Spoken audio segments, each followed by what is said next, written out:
Aujourd'hui, on réalise un de mes plus grands rêves, c'est d'aller au carnaval de Rio. Du coup, je vous emmène avec moi pour suivre l'aventure parce que c'était 10 jours de folie.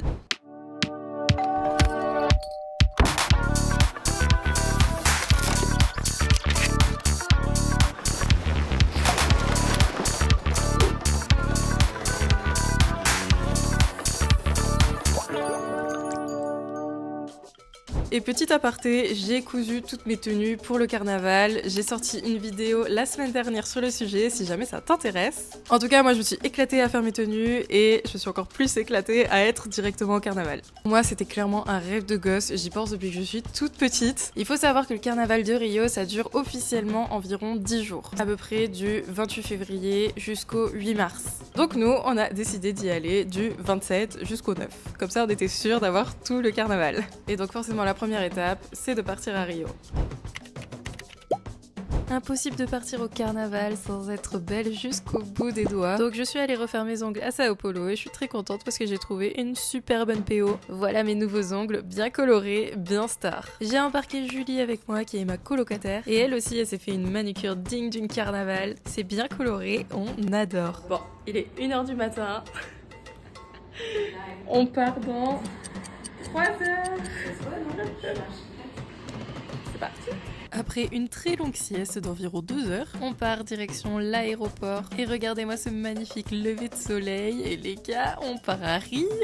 Je suis carrément surexcitée par cette nouvelle. Et après une petite heure d'avion, on est enfin arrivé. Rien qu'à l'aéroport, ça annonce déjà la couleur. Donc direction le Uber pour rejoindre notre Airbnb. Et rien que les paysages de Rio, ça me met clairement en folie. Une chose très importante à savoir, c'est que Rio, c'est ma ville préférée de tout le Brésil. Enfin bref, on vient d'arriver. Les copains, on est enfin arrivés à Rio. On a un Airbnb de fou furieux et on a une super visite avec Julie qui va vous présenter Bienvenue à la maison. Bienvenue à la maison. Déjà, petit coin pique-nique slash fumeur pour les fumeurs. Kiffeur. Ici, c'est pas chez nous, premièrement. C'est ça. Il y a des anneaux Non, de mais calisthénie, frère.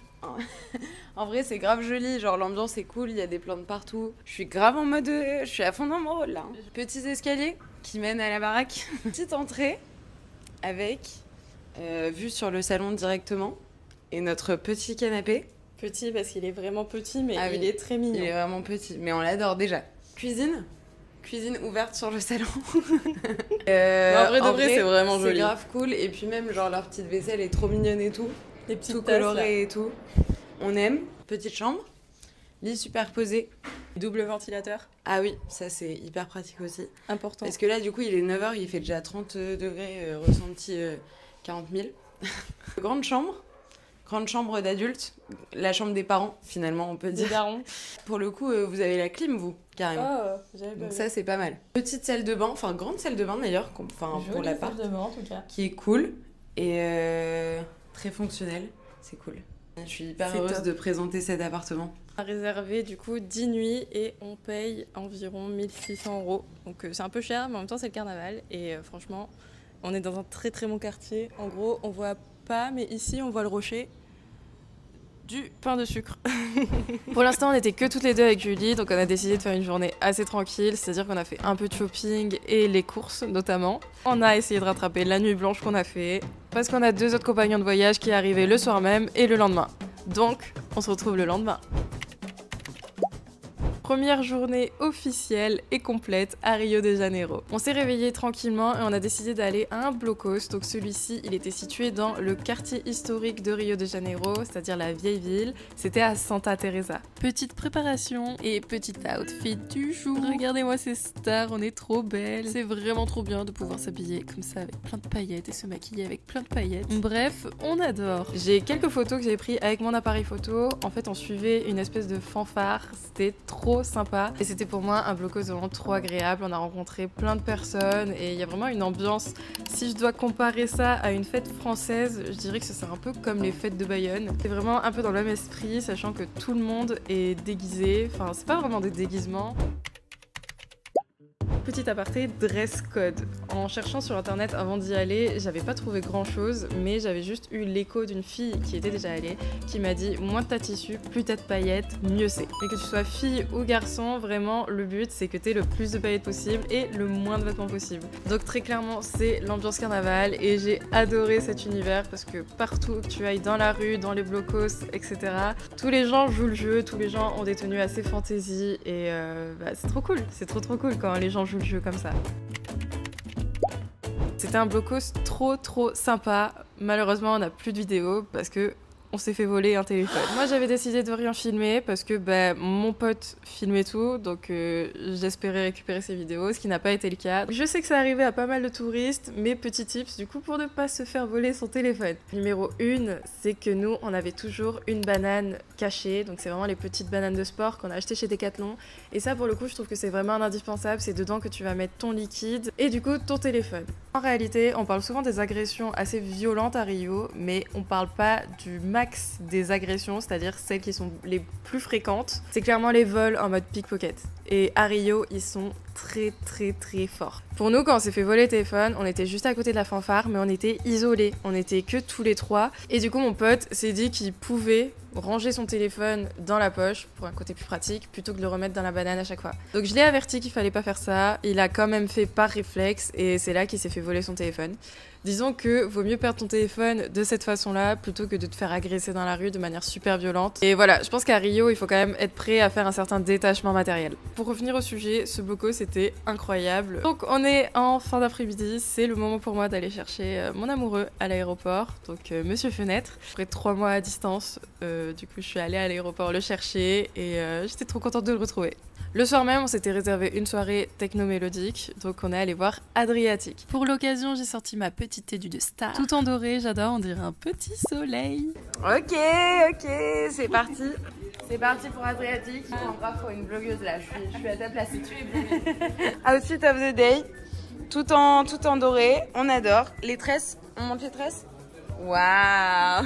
Pour Julie, c'est vraiment argenté pour le coup. C'est l'inverse. Le pantalon que j'ai cousu. Ouais, vraiment, ça se passait au Museo do Amania. Je crois que je le dis bien. Vraiment, l'endroit était super stylé et l'ambiance, franchement, le setup, j'ai quand même été assez choquée. Donc là, clairement, il y avait de quoi nous mettre bien. De toute façon, je vous mets des vidéos, vous allez voir à quel point c'était super stylé et ça met direct dans l'ambiance. Vraiment, c'était incroyable.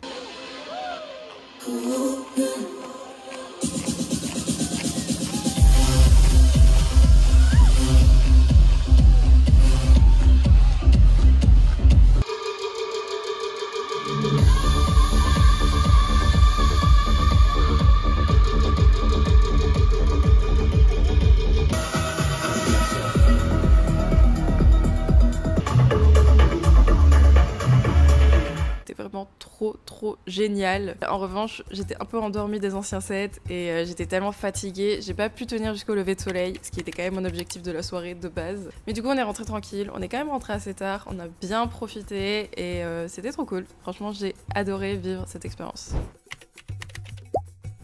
Vu qu'on est rentré super tard, c'est-à-dire le matin même, on s'est bien reposé et on s'est baladé à Copacabana toute la soirée, on s'est même posé sur la plage pour le coucher de soleil, c'était trop sympa.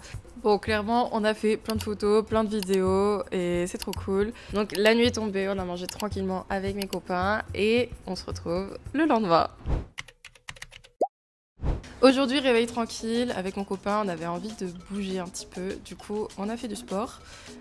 Surtout lui, honnêtement, surtout lui a fait du sport.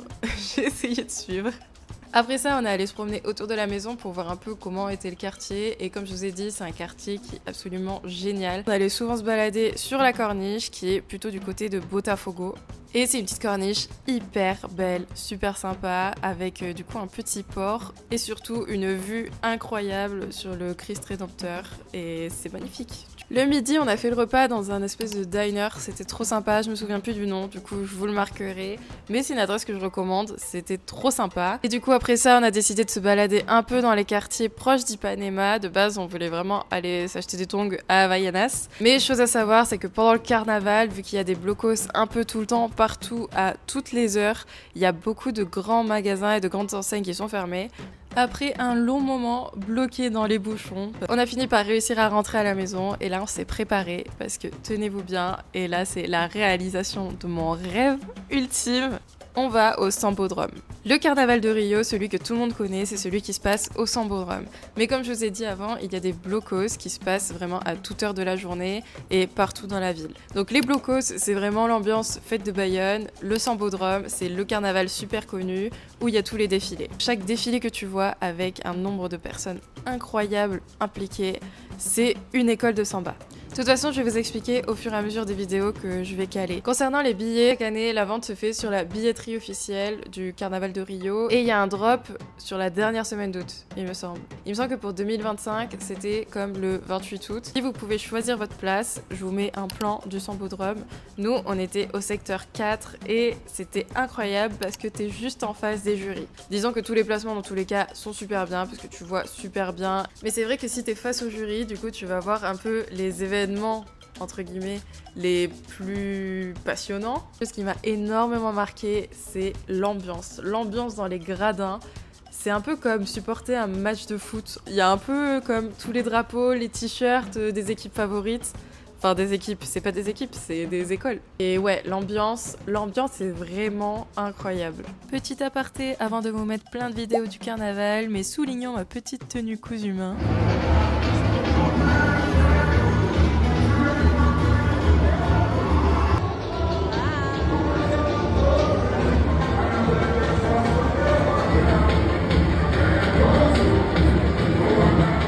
Comment se déroule un défilé? À chaque ouverture du défilé, il y a un grand feu d'artifice qui annonce l'arrivée et du coup le début du défilé. Ensuite, au bout de 20, 25, 30 minutes, honnêtement je sais pas, j'ai pas vraiment la notion du temps sur tout ça, mais du coup le défilé se termine. Et ce que j'ai trouvé assez fou, c'est que du coup l'entre-deux défilés, lui aussi, est hyper animé. Pour l'équipe qui organise le carnaval, c'est le moment de nettoyer entre chaque passage. Et c'est assez fou parce que ça ressemble vraiment à une chorégraphie hyper orchestrée. On dirait que ça aussi, ça fait vraiment partie du spectacle. Et du coup, tous les défilés s'enchaînent comme ça. Entre deux défilés, je dirais qu'il y a à peu près 20 minutes d'attente. Cette soirée était absolument mémorable, absolument magique. On a quand même vu énormément d'écoles et énormément de merveilles. Ça, je suis quand même très reconnaissante. C'était absolument incroyable.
Donc on est rentré très tôt du lendemain matin et donc forcément le lendemain on a bien traîné, on a bien chill, mais on a quand même fait un petit peu de sport. Je suis allée courir avec mon copain. Du coup on est rentré dans le petit parc en bas du Pain de Sucre qui est juste à côté de Praia Vermelha. C'est une petite balade qui est super sympa à faire et c'est aussi à partir de ce parc que tu peux monter jusqu'en haut du Pain de Sucre si tu le souhaites. Mais du coup on a fait un petit jogging en amoureux, c'était trop cool et après on s'est fait un petit coucher de soleil du côté de la corniche à côté de la maison, donc vers le Christ Rédempteur. Et là c'est absolument magnifique. Le lendemain on est allé à un blocos, celui-ci il était proche du Museo do Amanhã, encore une fois. C'est parti, on est tout beau, tout préparé avec les copains. Franchement j'ai adoré ce blocos, c'était vraiment super cool. C'est parti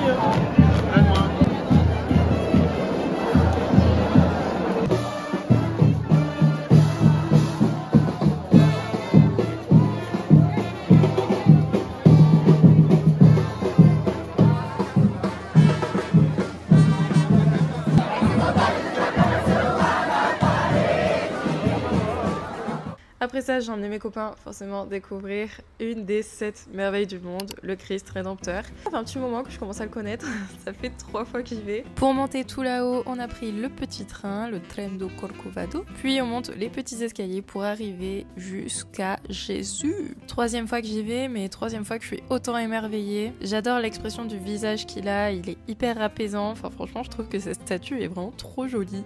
Et tout là-haut, on a une vue à 360 degrés sur tout Rio, donc c'est absolument canon. Pour un petit retour rapide, effectivement c'est une merveille du monde, donc il y a beaucoup de monde, mais je trouve que ça reste quand même super agréable à visiter comme lieu. Suffit de s'éloigner un peu de la foule qui fait plein de photos. Après, les choses assez étonnantes du coup pendant le carnaval, c'est que tu peux te balader un peu partout, tu trouveras forcément quelque chose à faire. Donc nous on a décidé d'aller se perdre un petit peu dans le quartier de Lapa, donc c'est le quartier où t'as un peu toutes les boîtes, tous les bars et du coup toutes les soirées. Et on était au pied de l'Aqueduc, donc c'était super sympa comme ambiance, et on a trouvé un petit stand de Kaipi qui mettait à fond de la psytrance, c'était assez sympa.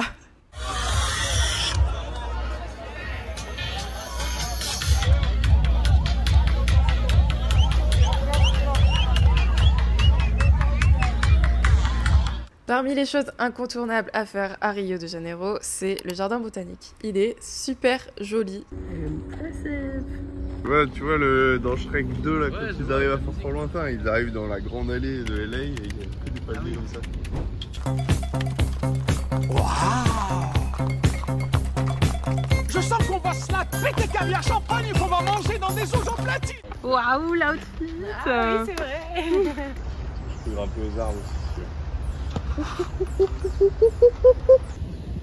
C'est bon là? Tu dis bonjour? Elles sont vénères, hein. Ça, c'est de la carte. Après ça, on est retourné tranquillement proche de la maison parce qu'on a voulu tester un des restos les mieux réputés. Enfin, en tout cas, quand je regardais sur TripAdvisor, etc., c'était vraiment un des meilleurs restos à tester à Rio. C'est Terra Brasilis. C'est un grand resto qui est super bien placé, qui est tout seul, juste au pied du Pin de Sucre et du coup sur la plage de Praia Vermelha. Mon retour sur ce resto, c'était excellent. À la carte, il y a vraiment que des plats typiquement brésiliens, donc c'est génial pour découvrir. Je vous recommande la picanha, la feijoada et les acras de morue. Avec tout ce que vous avez vu sur la vidéo, on en a eu pour environ 30 € par personne. Une autre de mes activités préférées à Rio de Janeiro, et du coup c'est la 2e fois que j'y allais, c'était la balade de Morro dos Irmãos. Franchement, je trouve que ça vaut trop le coup, juste pour l'expérience.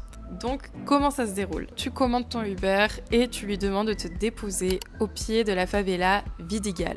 Dès que tu sors, devant toi, tu as une horde de mototaxis. Du coup, tu lui dis Trilha dos Irmãos. Il faut vraiment que tu aies du liquide pour pouvoir payer les mototaxis. Pour monter et pour descendre, c'est 7 reals par trajet. À ce moment-là, t'es sur la moto, t'as pas de casque. Et ça, du coup, je l'ai fait 2 fois dans ma vie et je pense que ça reste l'expérience avec laquelle j'ai eu le plus d'adrénaline de ma vie. Du coup, t'es sur ta petite moto et tu commences à monter toute la favela. Du coup, tu traverses un peu toute la favela, donc les rues principales de la favela. Tu finis par arriver là-haut, là tu payes le monsieur et tu peux commencer à rentrer dans la randonnée. Sur le début de la randonnée, on a même croisé des petits singes vraiment trop mignons. Et le premier point de vue, c'est celui qu'on voit sur tous les bouquins de géographie. C'est l'immense contraste entre cette favela qui est absolument immense et les grands barres d'immeubles qui sont juste situés devant la mer. On avance dans la randonnée et là on arrive au pic, du coup tout en haut. Et là la vue est magnifique, elle est imprenable. C'est hyper impressionnant parce que du coup on était au même niveau que les nuages et au fond on voyait que les nuages venaient se fondre dans tous les rochers de Rio. C'était absolument magnifique. Vraiment, je crois que c'est ma randonnée préférée de tout Rio. Et maintenant, c'est le moment de repartir. Après ça, forcément, un autre indispensable de Rio de Janeiro, c'est le Pin de Sucre. C'est 2 rochers, du coup, qui sont reliés par des téléphériques. Il y a un DJ set qui passe un peu des petites musiques, qui passe un peu de la house. C'était vraiment très sympa comme ambiance et du coup, trop cool pour voir le coucher de soleil et tout. On a vraiment passé une très bonne soirée.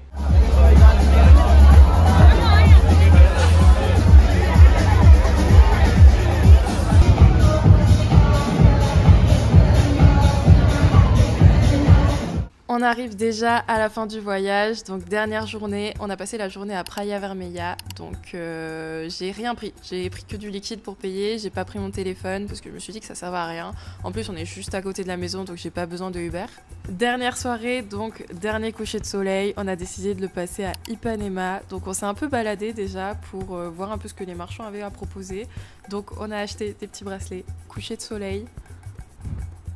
il était phénoménal. Je pense que c'est le plus beau que j'ai vu de ma vie. On a terminé avec un bon petit resto. Miam, miam, miam, miam. On est donc sur une fin de vidéo. Trop heureuse d'avoir vécu ça, d'avoir vécu cette expérience. Ça reste vraiment un des plus beaux voyages de ma vie. En tout cas, n'hésitez pas à me dire en commentaire si jamais vous avez des questions, s'il y a des sujets que j'ai pas abordés durant cette vidéo. Je me ferai un plaisir d'y répondre. Les aventures continuent. En tous les cas, n'hésite pas à t'abonner. Il y a plein de contenu qui va suivre et qui va venir. Si tu préfères les contenus un peu plus courts, il y a toujours mon compte Instagram ou mon compte TikTok. Et voilà tout. Merci d'avoir regardé cette vidéo. Et sur ce, je te fais de gros bisous.